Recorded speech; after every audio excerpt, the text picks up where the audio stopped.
तुलसी माता की जय हो, तुलसी माता की जय हो। एक बुढ़िया माई थी जो रोज सुबह उठकर गंगा स्नान करने चली जाती। और जब गंगा स्नान करके आती तो माँ तुलसी का बड़े श्रद्धा भक्ति से पूजा करती।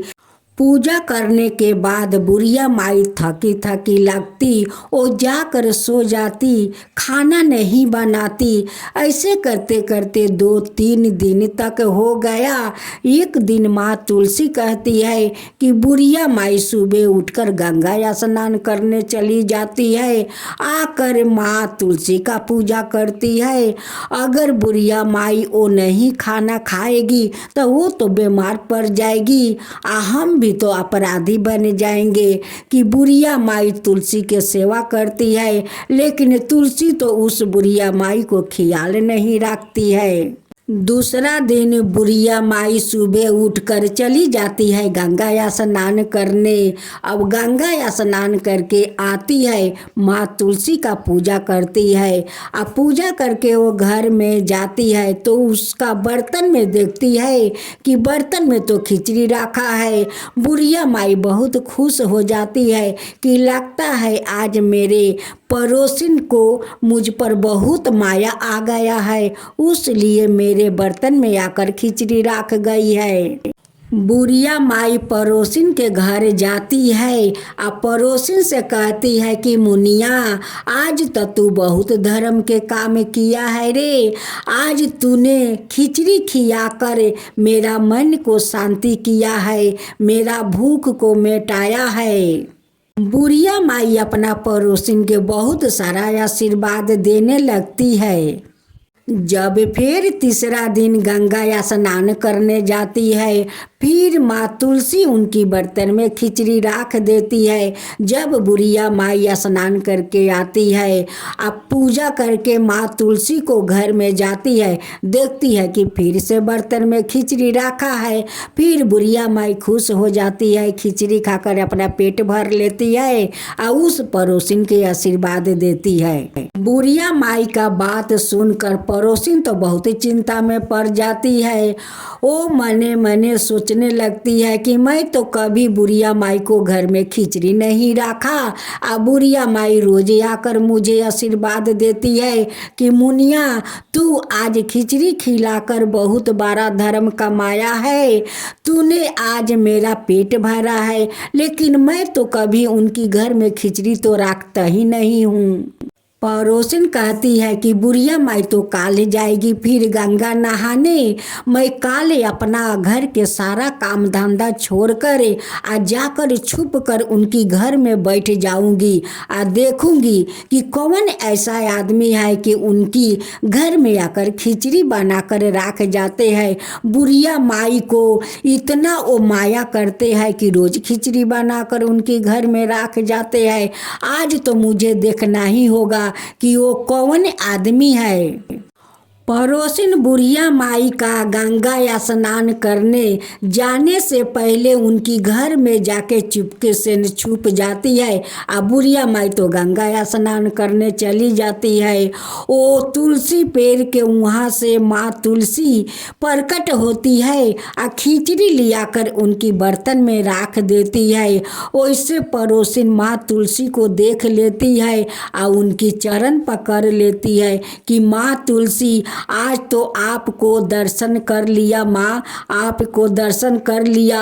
आप कितना महान है हे माँ तुलसी कि अपना भक्त के लिए आप रोज खिचड़ी बनाकर रख जाती है। अब बुढ़िया माई तो यही समझती है कि मेरे पड़ोसी ने खिचड़ी आकर घर में रख जाती है, वो जाकर हमें आशीर्वाद देती है। यही तो मैं सोच रही थी कि मैं तो कभी बुढ़िया माई को घर में खिचड़ी नहीं रखती हूँ, अब बुढ़िया माई आकर रोज हमें आशीर्वाद देती है। यही सोच कर आज इस घर में छुप कर बैठी हूँ। हे माँ तुलसी, आप तो अपना दर्शन दे दिया माँ, आप कितनी महान है कि अपना भक्त के इतना ख्याल रखती है कि मेरे भक्त गंगा स्नान करने गई है, वो आएगी तो मेरा पूजा करेगी और वो तो खाना बनाएगी नहीं। उसलिए आप रोज रोज खिचड़ी बनाकर अपना भक्त को लिए रख देती है माता। आपका वो भक्त कितना महान है माँ कि आपके हाथ के बनाए हुए खीर वो आकर खाती है। वो कितना महान है हे माँ तुलसी, वो बुढ़िया माई कितना महान है। माँ तुलसी कहने लगी कि जो मेरा श्रद्धा भक्ति से अगर पूजा करता है उन पर मैं ऐसे ही प्रसन्न हो जाती हूँ। बुढ़िया माई तो गंगा स्नान करके आती है लेकिन खाना नहीं बनाती है, वो फिर गंगा स्नान करने चली जाती है। उनकी तो श्रद्धा भक्ति देखकर मैं उनकी घर में खिचड़ी रोज रख जाती हूँ। जो मेरा श्रद्धा भक्ति से पूजा करता है उस पर भी मैं ऐसा ही प्रसन्न हो जाऊंगी, उनका ऊपर भी मैं कृपा करूंगी कह कर माँ अंतर ध्यान हो जाती है। वैसा ही बुढ़िया माई गंगा स्नान करके आती है और उनकी घर में अपना पड़ोसिन को देखती है। मुनिया आज भी तू खिचड़ी रखने आई है। अब तो पड़ोसिन और बुढ़िया माई के पैर पकड़ लेती है, कहती है कि हे बुढ़िया माई आप तो धन है, मैं तो आपका घर में कभी खिचड़ी रखा ही नहीं। वो तो माँ तुलसी है, आपके लिए रोज आकर खिचड़ी रख जाती है। आज उसी खिचड़ी के कारण तो माँ तुलसी का दर्शन हुआ है। आज से मैं भी आपके साथ गंगा स्नान करने जाऊंगी, आकर माँ तुलसी का पूजा भी करूंगी। माँ तुलसी उस पड़ोसिन को भी श्रद्धा भक्ति देखकर उनकी घर में धन भर दी, उस बुढ़िया माई को भी घर में धन भर दिया। हे माँ तुलसी, आप जैसे उस बुढ़िया को ख्याल रखा, उन्हें रोज रोज खिचड़ी बनाकर खिलाया, उनके साथ साथ उनकी पड़ोसिन को घर भी धन से भर दिया। बुढ़िया माई को ख्याल रखा, उनकी भी घर धन से भर दिया। वैसा ही सबका ख्याल रखिए हे माँ तुलसी, सबको ख्याल रखिए और वैसा ही सबका ऊपर कृपा कीजिए हे माँ तुलसी, कृपा कीजिए। माँ तुलसी की जय हो, माँ तुलसी की जय हो। एक बार ब्रह्मा जी के मानस पुत्र संत सनकादि भगवान विष्णु के दर्शन करने वैकुंठ धाम पहुँचे। वैकुंठ में विष्णु धाम के द्वार पर भगवान के दो प्रसिद्ध जय विजय द्वारपाल के रूप में बैठा था। इन दिगंबर साधुओं को देखकर पहले तो इन्हें हंसी आ गई, फिर पूछा आप लोग कौन है, ऐसे नंगे तंगे यहाँ कहाँ चले आ रहे हैं। उनकी बात का संत ने बुरा नहीं माना क्योंकि यह द्वारपाल थे और बिना पूरी जांच पड़ताल के कैसे अंदर जाने देते। अपनी भेष भूषा पर उनके हंसने का भी बुरा नहीं माना क्योंकि वैकुंठ जैसे वैभवशाली परिवेश में ऐसे साधुओं का क्या काम है। उनके प्रश्नों का उत्तर देते हुए उन्होंने कहा, हम संत कुमार भगवान विष्णु के दर्शन करना चाहते हैं। हम सदा इसी रूप में रहते हैं, इसलिए हमें अंदर जाने दो। मगर जय विजय नामक द्वारपालों ने संत सनकादि को अंदर नहीं जाने दिया। इससे ऋषियों को क्रोध आ गया कि इन द्वारपालों को इतनी भी समझ नहीं कि ऋषियों साधुओं के साथ कैसे व्यवहार करना चाहिए। क्रोध में उन्होंने श्राप देते हुए कहा, तुम दोनों ने देवों के साथ रहकर भी दैत्यों जैसा व्यवहार किया है, इसलिए अगले जन्म में तुम दोनों दैत्य कुल में जन्म लेगे। द्वारपाल ने इस विभेद को सुनकर भगवान विष्णु सवाए बाहर आ गए और संत सनकादि को आदर से अंदर जाने को कहा।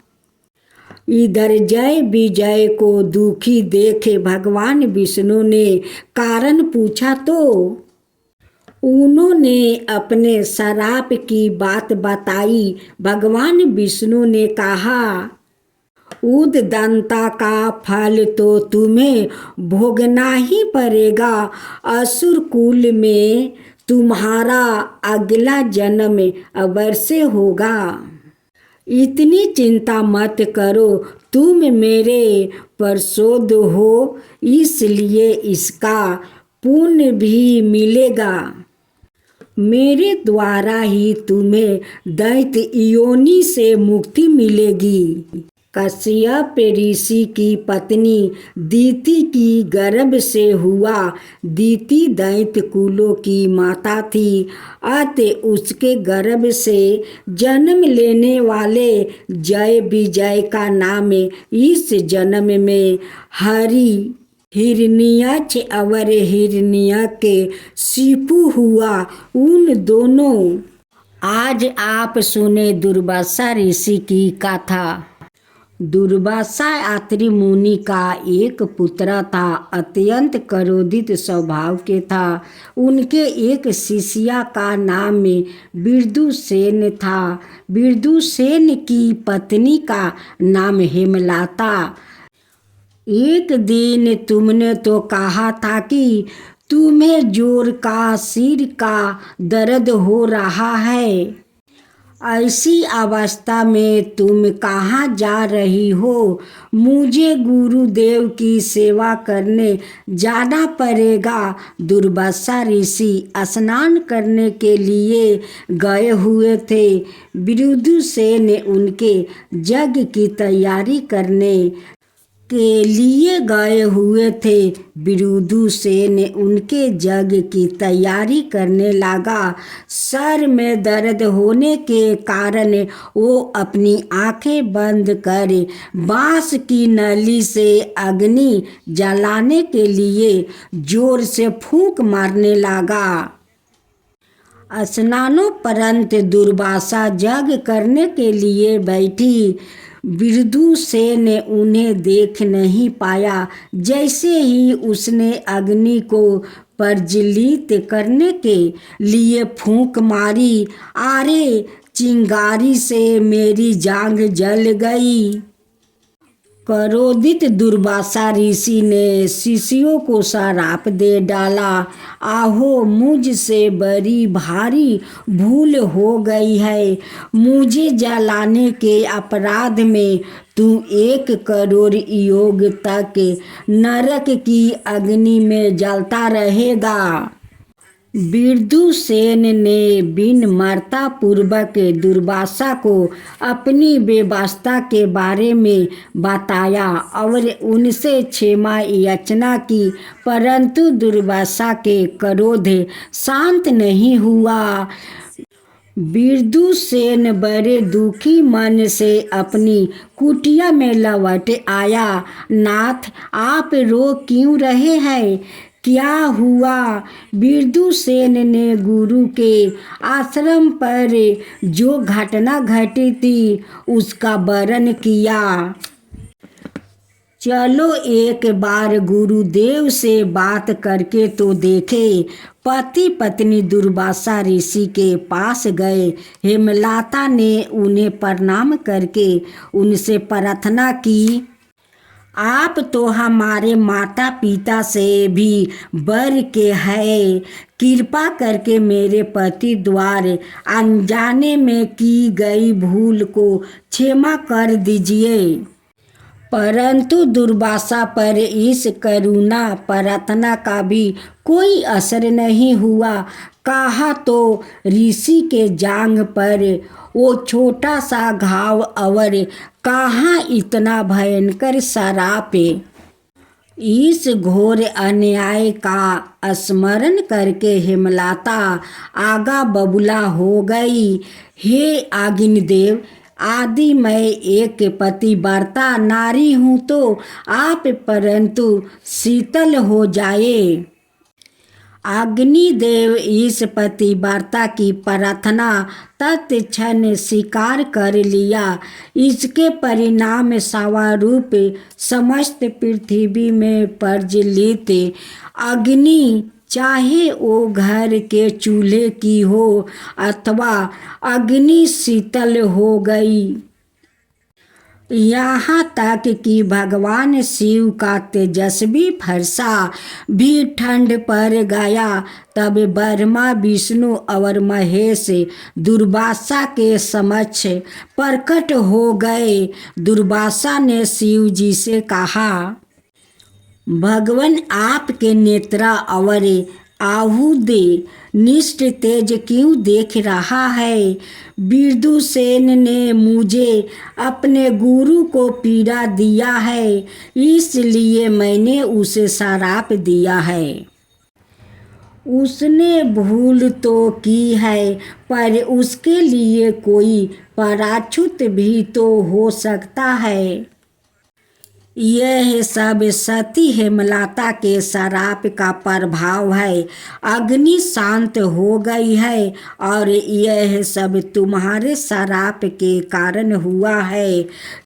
इसका प्रायश्चित यही है कि इसे घोर तपस्या करनी होगी। यदि तप के प्रभाव से विदुसेन त्रिदेव में किसी एक का दर्शन कर ले तो उसे मेरे श्राप से मुक्ति मिल जाएगी। दुर्वासा मुनि के वचन सुनकर भोलेनाथ मुस्कुराया। आदि ऐसा है तो विदुसेन को तो श्राप से मुक्ति मिल गई है। कैसे? उसने तो अभी तक कोई तप नहीं किया है।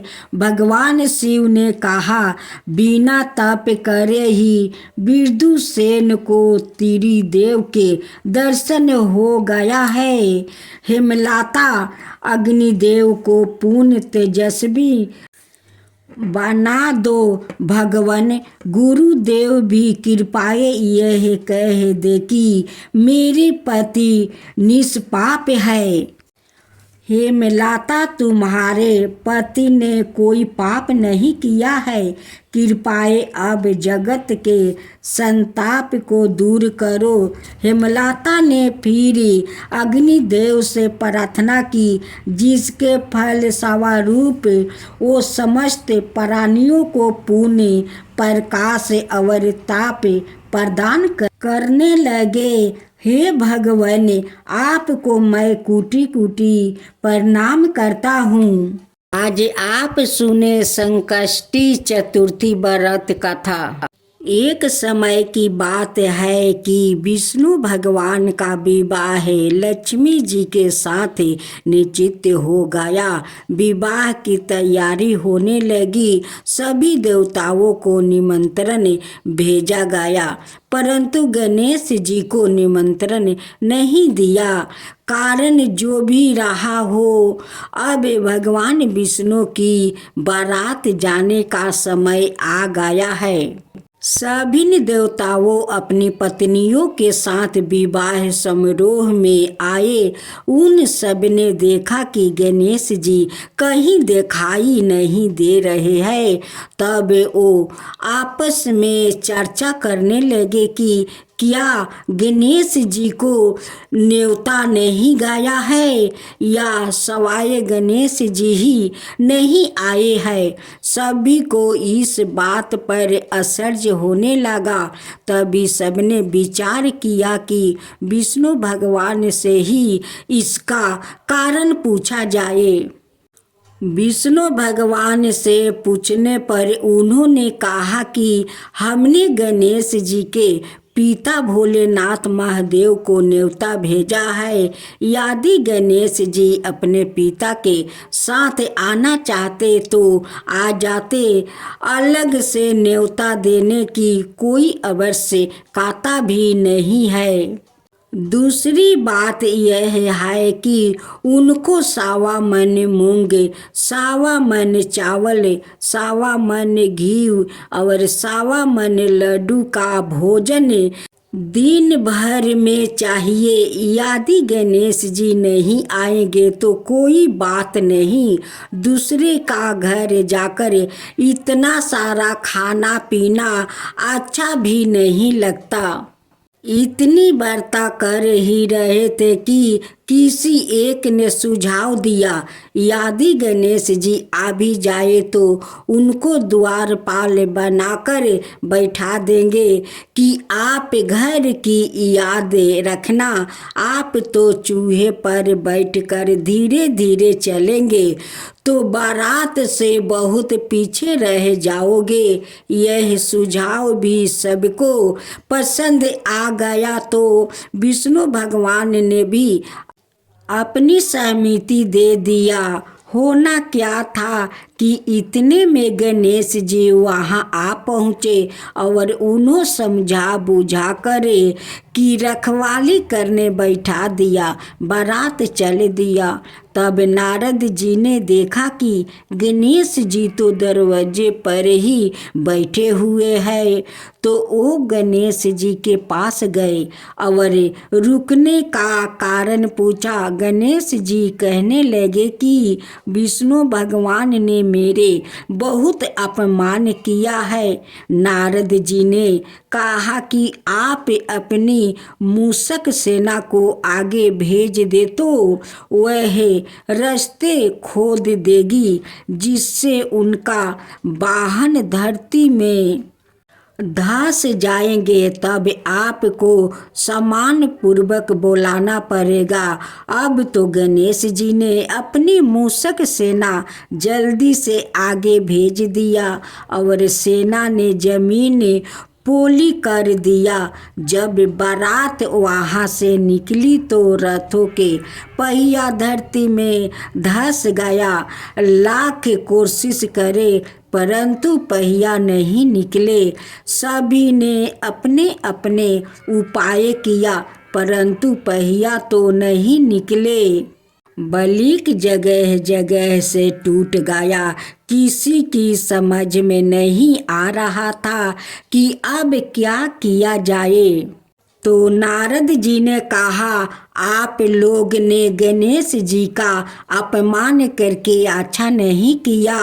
यदि उन्हें मनाकर लाया जाए तो आपका कार्य सिद्ध हो सकता है और यह संकट टल सकता है। शंकर भगवान ने अपने दूत नंदी को भेजा और वो गणेश जी को लेकर आए। गणेश जी का आदर सम्मान के साथ पूजन किया।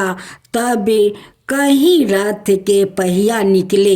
अब रथ के पहिया निकल गया परंतु वो टूट फूट गया। तो उन्होंने दूसरे कवने पास के खेत में खेती काम कर रहा था, उसे बुलाया गया। खाती अपना कार्य करने के पहले श्री गणेश नाम कह कर गणेश जी की वंदना मन ही मन करने लगा। देखते ही देखते खाती ने सभी पहियों को ठीक कर दिया। वो खाती कहने लगा कि हे देवताओं, अपने सर्वप्रथम गणेश जी को नहीं मनाया होगा और ना ही उनकी पूजन किया होगी, इसलिए तो आपके साथ यह संकट आया है। हम तो मूर्ख अज्ञानी है, फिर भी पहले गणेश जी को पूजते हैं, उनका ध्यान करते हैं। आप लोग तो देवता गण है, फिर भी आप गणेश जी को कैसे भूल गए। अब आप लोग भगवान श्री गणेश जी की जय बोलकर जय तो आपके सब काम बन जाएंगे और कोई संकट भी नहीं आएंगे। ऐसा कहते हुए बारात वहाँ से चल दिया और विष्णु भगवान का लक्ष्मी जी के साथ विवाह संपन्न करवा के सभी सकुल घर लौट आए। हे गणेश महाराज, आपने विष्णु को जैसे कारज सरियो वैसे कारज सबको सिद्ध कीजो। बोलो गजानंद भगवान की जय। आज आप सुने मकर संक्रांति धर्मराज की कहानी। एक समय की बात है जब पृथ्वी लोक पर बाबरू वाहन नामक एक राजा हुआ करता था। उनका राज्य बड़ा ही सुखद था, समुंदर था एवं राजा भी बड़े दयालु थे। इस राज्य में एक ब्राह्मण हरिदास भी निवास करता था। हरिदास एक तपस्वी था। उसका विवाह गुणवती से हुआ था जो कि बहुत ही सुशील, धर्मवती और पतिव्रता महिला थी। गुणवती ने जीवन भर में सभी देवी देवताओं की उपासना की और सभी प्रकार के व्रत किया, एवं दान धर्म भी किया करती थी। इसके अलावा अतिथि सेवा को भी वो अपना धर्म मानती थी। ऐसे ही हंसी खुशी और ईश्वर की उपासना करते हुए वो वृद्ध हो गई। जब उसकी मृत्यु हुई तो यम धर्मराज के दूत उसे अपने साथ धर्मराजपुर ले गए। यमलोक में सुंदर सिंहासन पर धर्मराज विराजमान थे और उनके ही पास में चित्रगुप्त भी बैठे थे। आपको पता ही होगा कि चित्रगुप्त के पास सभी प्राणियों के पाप पुण्यों का लेखा होता है। चित्रगुप्त प्रभु को प्राणियों का लेखा जोखा सुन रहे थे। तभी यहाँ यमदूत गुणवती को लेकर पहुँचे। गुणवती उन्हें देखकर थोड़ी भयभीत हुई और मुंह नीचे कर करी हो गई। चित्रगुप्त ने गुणवती का बयारा निकाला और धर्मराज को बताया। धर्मराज ने पूरा बयारा देखा और वो प्रसन्न हुआ, परंतु फिर भी उनके मुख मंडल पर थोड़ी उदासी भी छाई हुई थी। यह देखकर गुणवती ने पूछा, हे प्रभु, मैंने तो सारे सत्य कर्म ही किया, फिर भी आपके मुख पर यह उदासी छाई है। इसका कारण क्या है? कृपा करके मुझे बताइए। प्रभु, मुझसे क्या भूल हुई है? यम धर्मराज ने उत्तर में कहा, हे देवी, तुमने सभी देवी देवताओं के व्रत किया है, उपासना की है, परंतु कभी तुमने मेरा नाम से कुछ पूजा यह पाठ या कोई भी दान धर्म नहीं किया है। धर्मराज की यह बात सुनते ही गुणवती क्षमा याचना करने लगी और कहने लगी, हे प्रभु, मुझे आपकी उपासना के बारे में कुछ ज्ञान नहीं। मैं नहीं जानती आपकी उपासना कैसे करते हैं। कृपा करके मुझे वो उपाय बताइए प्रभु, जिससे कि सभी मनुष्य आपकी कृपा के पात्र बन सके।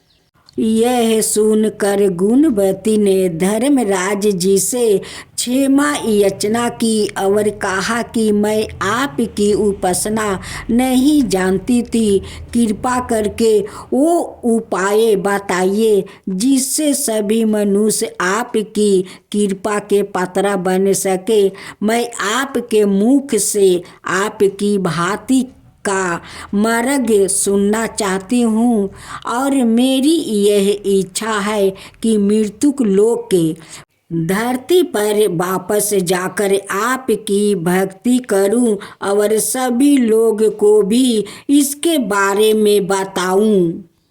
धर्मराज जी ने उसकी मिनती सुनकर बताया, जिस दिन सूर्यदेव उत्तरायण में प्रवेश करते हैं यानी कि मकर संक्रांति के दिन मेरी पूजा शुरू करना चाहिए और उस दिन से लेकर पूरे 1 बरस तक मेरी पूजा करते हुए कथा सुनना चाहिए और एक दिन भी पूजा या कथा नहीं छूटनी चाहिए। साथ ही पूजा करने वाले व्यक्ति को धर्म के इन 10 नियमों का पालन करना चाहिए।